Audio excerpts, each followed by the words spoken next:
Once again this November, voters will be deciding whether or not to make medical marijuana illegal in Florida. You'll be seeing during our roundtable, some people believe it is a gimmick to try to influence the election. But as Kate Flexter reports, there is no doubt others believe medical marijuana can do what no other pain reliever can. Kathy Jordan is fighting for her life. She has ALS, Lou Gehrig's disease, a fatal progressive degenerative neurological disorder. She was given just 3 years to live and quickly began to deteriorate to the point she was bound to a wheelchair and eventually lost her speech. I could not walk across my yard anymore.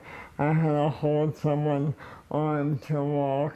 I mean, it was heartbreaking, devastating, scary. That's when she stumbled on something that she claims minimized her symptoms. And now 30 years after her diagnosis, she attributes defying the odds to this miracle drug. I did not have enough hum in my body anymore.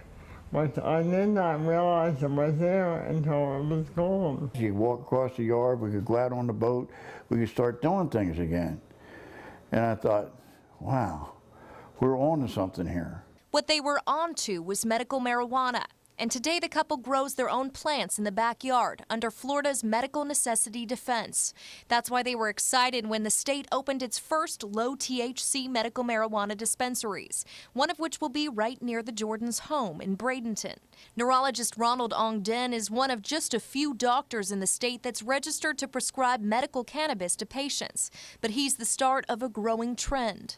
This is a momentous occasion in that medical marijuana has come to Florida. The Florida Department of Health says those who qualify include patients with cancer or a condition that causes chronic seizures or muscle spasms.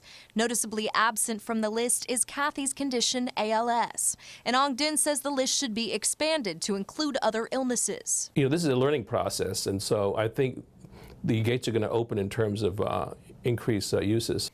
Amendment 2 on November's ballot in Florida is calling for just that, broadening medical cannabis usage to include anyone with a debilitating medical condition. That's everything from PTSD to AIDS to glaucoma.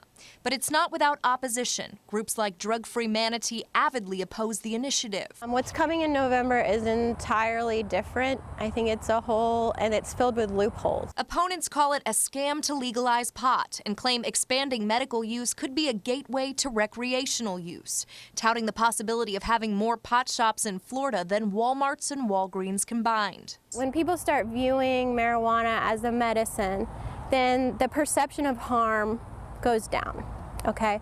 So then they start thinking, well, you know, if it's medicine, then why can't I take it? Dr. Ongden says there's still more research to be done, but expects the medical community to accept medical cannabis as a legitimate alternative. It's going to be a slow curve, but I think eventually physicians will open up and see the benefits. I myself have seen it. But while medical marijuana dispensaries are opening around the state, for Bob and Kathy Jordan, the fight will only end if Amendment 2 passes. The couple believes the list of ailments that should qualify someone for medical marijuana needs to be expanded to include Kathy's illness, among others. You've got cancer, you've got Alzheimer's, you've got all kinds of these things that people in other states have a right to use it for.